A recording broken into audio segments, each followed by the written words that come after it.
Hey there, and thanks for joining us on Chicago Tonight, Black Voices. I'm Brandis Friedman.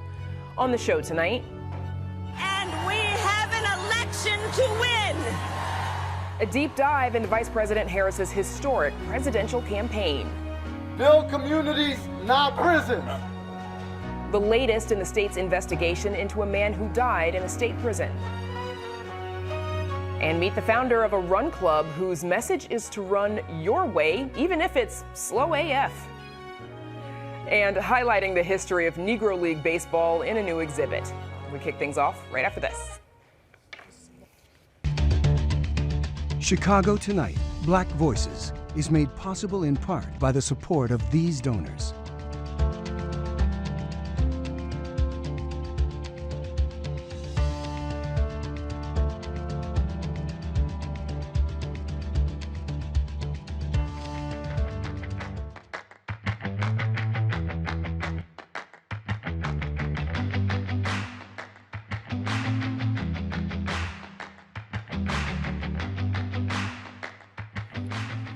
With black women having a history of playing a significant role in elections, organizers and voters have already started rallying behind Kamala Harris's campaign for president.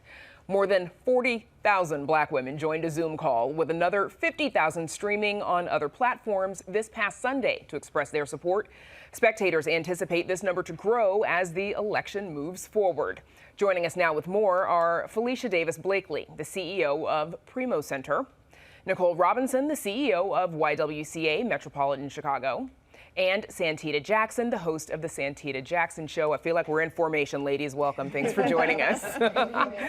Felicia, let's start with you, please. What were your thoughts when you heard that Vice President Harris was running to become President Harris? I had two immediate reactions. I was obviously very excited at the opportunity to elect a woman as the leader of the United States, but I also had a little bit of trepidation because of the history of President Trump's campaigns and the misogynoir and the just blatant racism.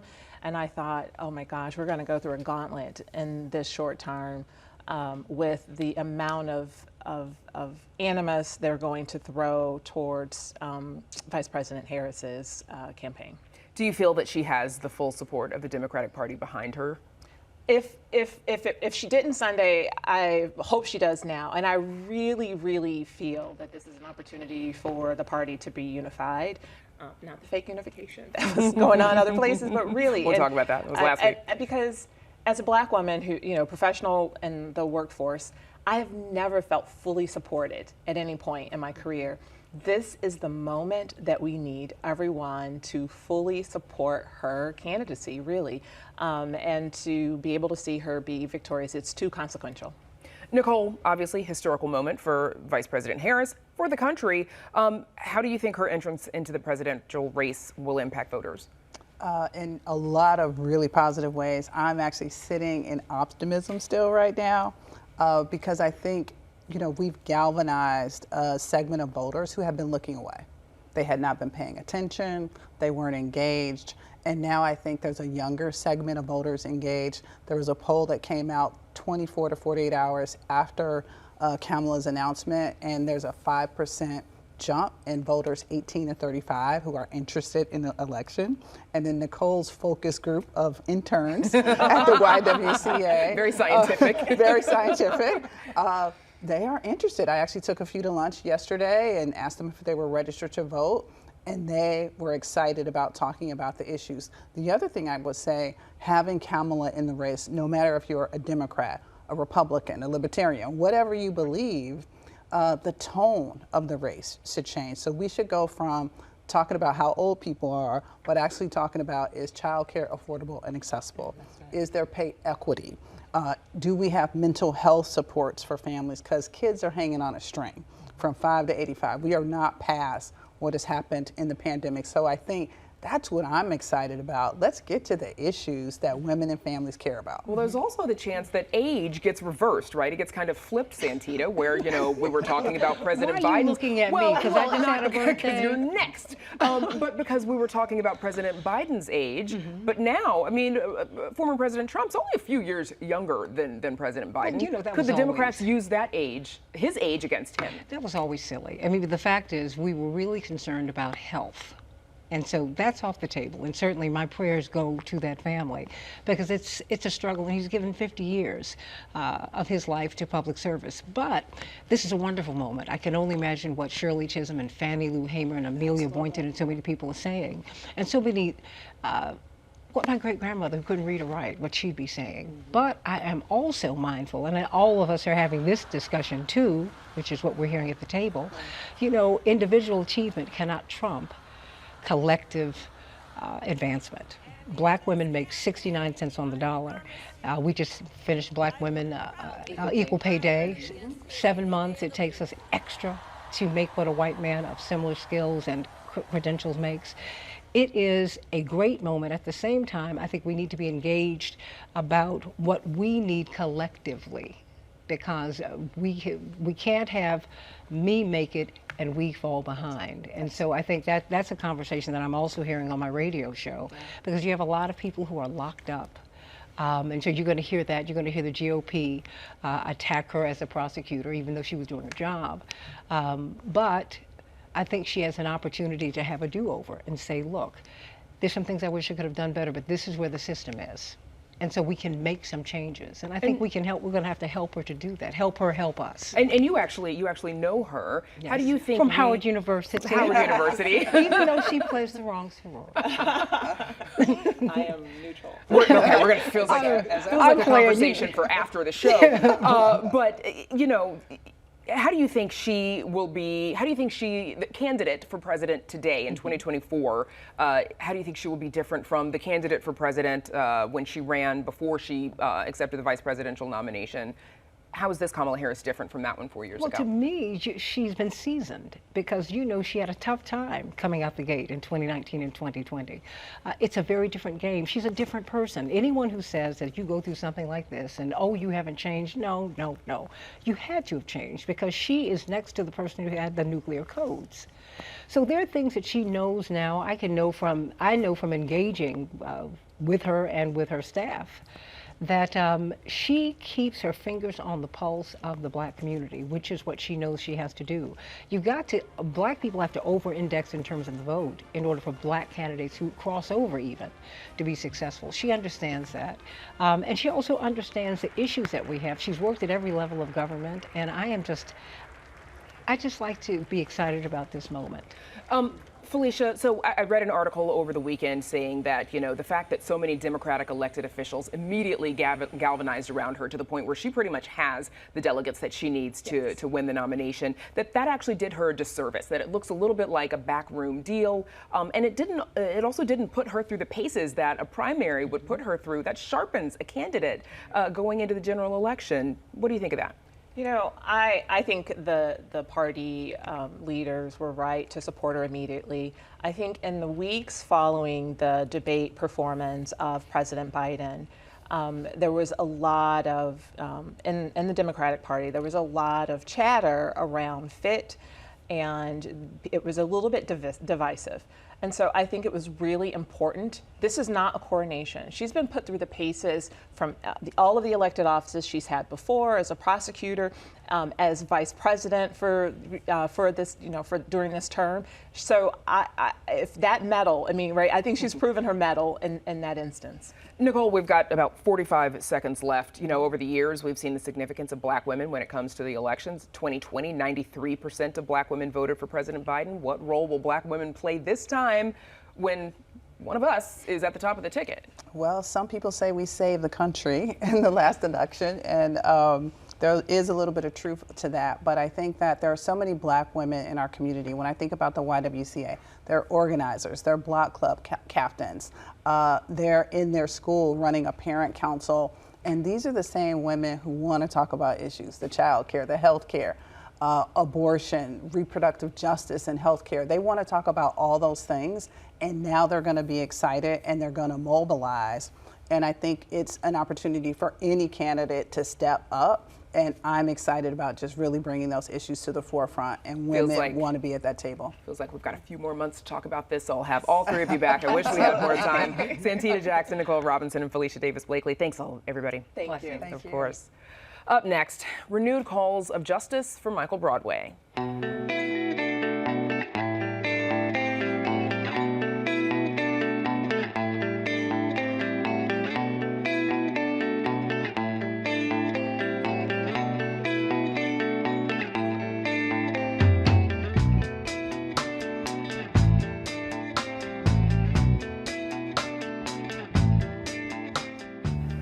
Advocates are saying conditions at Stateville Correctional Center, where a man in custody died last month, have not improved.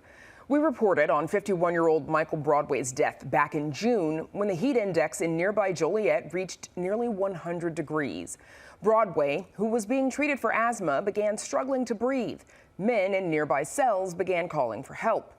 One of the men incarcerated there who first alerted us to Broadway's death says conditions are no better today. In an email he sent to us through his attorney, Abdul Malik Muhammad says, quote, "The top windows are still nailed shut. The industrial fans throughout the housing unit are still broken, and the facility attempts to maintain a constant ambient temperature is nearly impossible." He goes on to say the industrial fan that is outside of Broadway's assigned cell was broken then and is still broken now. The only attempts Stateville has made is to locate very old floor fans and face them upwards from the bottom gallery with high hopes that will circulate the air on the top galleries, which they have failed to do. We've also learned more about what happened in the days after Broadway's death, as advocates today have a message for Governor J.B. Pritzker. Close Stateville now! Justice for Michael Broadway! Jimmy Soto was one of 15 men incarcerated at Stateville who graduated from the Northwestern Prison Education Program with Michael Broadway last fall. He and others are calling for the immediate closure of the facility rather than the planned rebuild. Stateville is well over 100 years old. An independent engineering report said that places like Stateville, Pontiac, Logan, Danville, and other facilities are unfit for human beings to be housed in. An attorney representing Broadway's family says they intend to file a lawsuit against the Illinois Department of Corrections. IDOC failed Mr. Broadway at every turn. When Michael complained that he couldn't breathe, and rather than call a code 3, which would initiate an emergency response, they continued going about their business.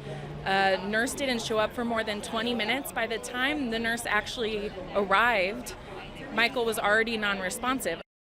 Tara Tallner's law firm retrieved documents from IDOC showing that the officers who did arrive were awarded commendations by the Stateville warden. It recognizes 5 corrections officers for playing, quote, a crucial role in the seamless execution of the emergency response plan, and because they, quote, expertly facilitated the transport of the individual down multiple flights of treacherous stairs to reach the waiting stretcher. The problem there is that there are treacherous stairs and they had to carry him down from the 4th floor. There shouldn't be anyone up on that 9 gallery in these conditions. It's extremely hot. The windows are still nailed shut even after Mr. Broadway's death. The fans either don't work or they refuse to turn them on. Additionally, the IDOC medical director released a memo warning staff to be aware of symptoms of heat-related illnesses, dated June 20th. The day after Broadway's death. I can only assume what we are all thinking right now, which is that the heat was the cause of his death. He suffocated to death. In a statement shared this afternoon, a spokesperson for the Illinois Department of Corrections simply says they're still actively investigating this matter. The family's attorney says an autopsy has been ordered, but it has not yet been released. And for more on the heat-related risks facing the incarcerated population in particular, please visit our website. Up next, hear why you should feel comfortable running at any speed in a conversation recorded earlier.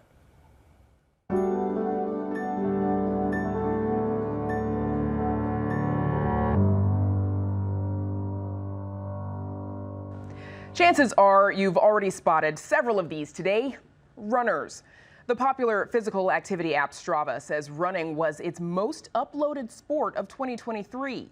But with a growing number of recreational runners, questions about inclusivity have also risen.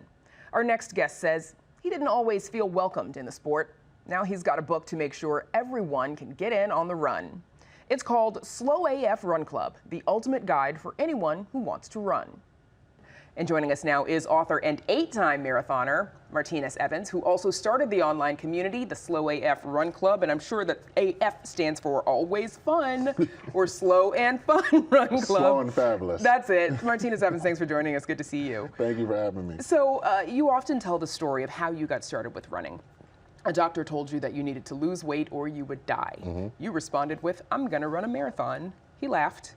Why running? Had you considered running before that day? Absolutely not. So I was being facetious when I told this doctor I was going to run a marathon, because he was like, you know, you need to start walking on the track and things of that sort. I'm like, you don't even know who I am, so I'm going to show you who I am. So I was like, I'm going to run a marathon, and he laughed at me.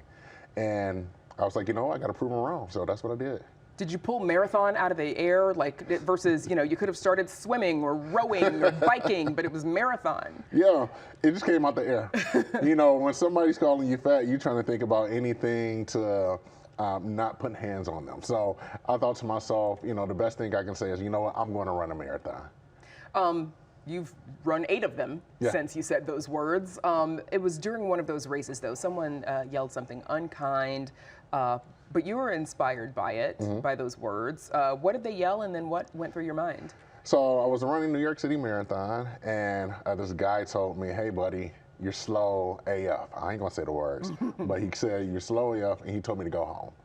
So imagine being 15 miles into your marathon, you're already somewhat delusional. So I get into this argument with this guy, and once I finished the race, I was like, you know what, I'm going to do something to prove him wrong as well, and create the Slow AF Run Club. Was this a fellow runner who said this to you? Brandis, I don't know. It doesn't matter. I don't know. This dude was on the side of the course with a beer in hand. So not likely a runner with a beer. Nah. not running in the race with you, though. Exactly, not running the race with me. Okay. Since starting the Slow AF Run Club, and of course you've written your book, you brought to show us today. Your story has, of course, been widely shared. You have you've been the cover story for Runner's World magazine, a nude photo shoot with Men's Health magazine. What does it mean to you to have your story and your image, you know, shared on these platforms and associated with this sport? I think for me, it's definitely a big move, because when I started running 10 years ago, there was nothing out there that looked like me. So now that I'm out here and be able to show people that they can be active in their body that they are right now, they don't have to worry about changing their body. It's just so much for me to just be that beacon of hope for people out there. What is it that you get out of running, besides, you know, giving to the members of your club and giving to others? What do you get out of it? So running changed my life. Running gave me life. Running gave me something where I didn't necessarily think I was going to even be here on this earth. Running has given me the opportunity to travel around the world. Running has given me the opportunity to chat with you. So running has given me everything. We're doing okay. Yeah. Running has also been sort of a mostly white-dominated sport, right? Despite, you know, some very famous black people who we can all name who are runners, like Sha'Carri Richardson and Allison Felix, Usain Bolt. They're all, you know, Olympians, but also they're faster runners, shorter distances, right, in track and field. Why do you think more black people aren't into running, and especially long-distance running? I think that's a great notion, is that it really comes back to diversity. I know growing up as a little black boy in Detroit, nobody that I ever knew ran long distance. Everything was track, 100 meters, hurdles, things of that sort. I didn't even know what long distance running was until I even got into this thing. So I think it's an awareness thing. But I also think that it goes deeper than that, right? It goes deeper to how in the neighborhoods we just don't have that that encouragement to do that. Yeah. Okay, so a matter of encouragement. Do you think you've had an impact on that, on getting more black people into the sport? I hope to seem so. I'd have, yeah. Yeah. Like in all of your travels, like what have you noticed in the people that you see and that you get to meet? Oh, yeah. I think that when you're thinking about me traveling, I've been on a 50-day book tour. So I've seen various groups and various run clubs who have popped up, and they're majority people of color. So I think about here in Chicago, shout out to Peace Runners. I also think about the Tortugas, you know, and when you think about Detroit, you think about Rerun 313. So there are definitely various hubs of black men and women who are also starting to run. And I think these neighborhood clubs or crews, what you want to call them, is great for the community to get more black folk out there. Some people get into running as a matter of weight loss or weight management, and you've said it's never been about weight loss for you. You know, what else, when you're out running, you know, what does it do for you? What does it mean for you?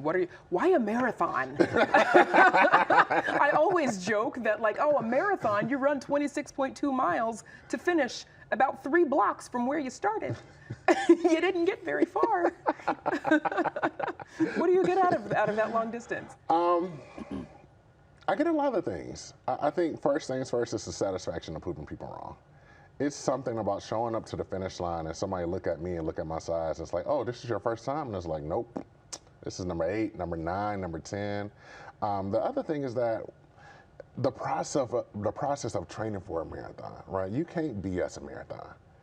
You know, the guy who even ran the first marathon died, right? So there's a lot of hard work and dedication to go with that. And I think that mindset that goes along with the repetition and training of marathon training makes me a better person.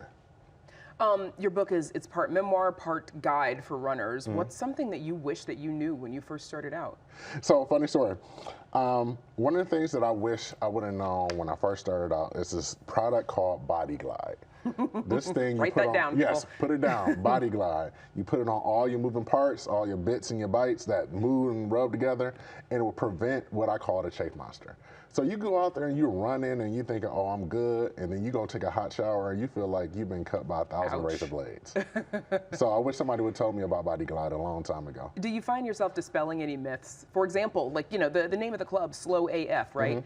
It kind of like, I mean, even for me, an inspiration is it's okay to be slow. It is okay to be at the back of the pack. Yeah. Tell people. So let me give you some game. Most races are permitted as a parade. Let that sink in. So there's no such thing as a race permit. There's only a parade permit. So once you get the elite athletes out the way, the people who are actually competing for money, all of us are participating in the parade. So last time I checked, I ain't never seen a Santa Claus float try to beat out a Mickey Mouse float in the parade. Like, everybody's doing their thing and enjoying the journey along to the finish line. And that's how I see running races. Sounds to me like an excuse to get dressed up. Exactly. Put on something fun when you go for that run. Right. Last question, you know, before we let you go, what do you hope people take away from your book and from your experience? One of the things I hope that people take away from this book is that they can do it. They can run. They can do whatever they want to be, right? Like, my story is about running, but this book and my story is really about proving the odds wrong and letting you know that you can do anything in your body. All you have to do is get up and start. Okay. Martinez Evans, thanks so much for joining us. Good to see you. Thank you for having me. You bet.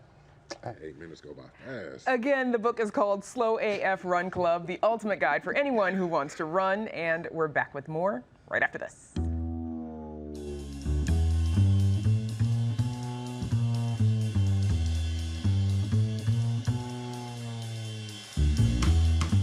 The Negro Leagues were in the spotlight back in May when player statistics were officially merged with Major League Baseball's record books.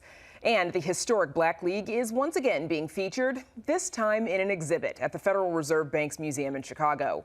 The exhibit showcases a series of coins that were made by the U.S. Mint to commemorate the 100th anniversary of the founding of the league. We stopped by and spoke with a black baseball historian who walked us through the exhibit. The level of accomplishment that went into not only securing these objects, which I certainly found fascinating, and looking at them from the vantage point of the contribution that they make not only to the city of Chicago, but also black baseball in particular. In general, what they symbolize for me is the role of recognition that is given to black baseball in the commemoration of these beautiful coins. More specifically, it allows us to peer into the life of black baseball as it was played in the city of Chicago with Andrew Rube Foster, who is certainly considered the father of black baseball. Well, the coin that I'm especially fascinated with is the one with the bus on it. Certainly a tribute to the mobility, flexibility, and comfort that was provided for black baseball teams at a time when Jim Crow was rather rampant. It appears to have been a coincidence that this exhibit was launched at this time, which definitely parallels and intersects with the integration of Negro League baseball statistics into the Major League Baseball statistics. It's a huge moment, certainly, and there have been baseball historians, certainly before me, for decades that have been working on this project, and it's finally come to fruition, and it's certainly well-deserved. And the exhibit is on display at the Chicago Fed's Money Museum through April 2025, so you got a few months. And that's our show for tonight. Join us tomorrow night at 5:30 and 10. The city's Board of Education is set to vote on a new budget for Chicago Public Schools, a look at what's in the new spending plan, and the latest on security plans around next month's Democratic National Convention.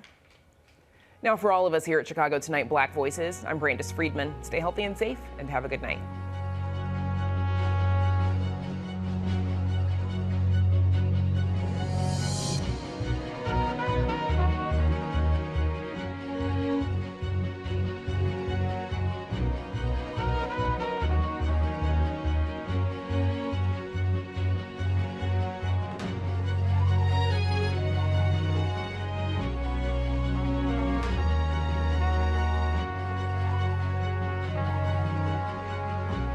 Closed captioning is made possible by Robert A. Clifford and Clifford Law Offices, a Chicago personal injury and wrongful death firm that is proud to recognize its founder and senior partner, Robert Clifford, who ranked #1 in the state of Illinois by Super Lawyers Top 10 2024 Illinois Super Lawyers List.